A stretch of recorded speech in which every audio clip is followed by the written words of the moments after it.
Hi, this is J.R. Crooks for Money Markets TV.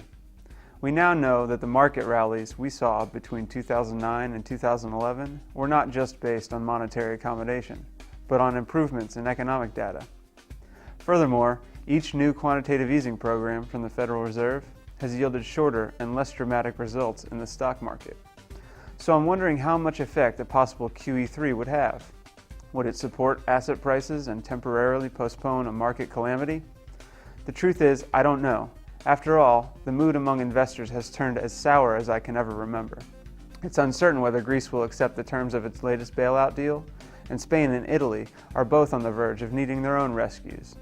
Meanwhile, China's economy is slowing more than expected. Hard as it is to believe, the U.S. economy is the only thing holding up the markets right now. I'm not sure how much longer that will be the case. The doom and gloom forecasts are everywhere, and there are technical indicators that predict a further correction in U.S. stocks. But several economic reports due out within the next month could help improve the mood on Wall Street. We could see better loan growth in China, optimistic consumer and business confidence surveys in Germany, an uptick in U.S. payrolls growth in June, or an expansion of global manufacturing activity. If that happens, it could underpin an extended corrective rally across all markets, although it might be more muted in markets outside the U.S. As an investor, it's important to stay open to this possibility. In the currency markets, the euro could rally in the short term against the U.S. dollar, possibly extending through the 128 mark. But longer term, the eurozone's poor fundamentals will drag the currency back down. There's already evidence that the sovereign debt crisis is becoming even more contagious.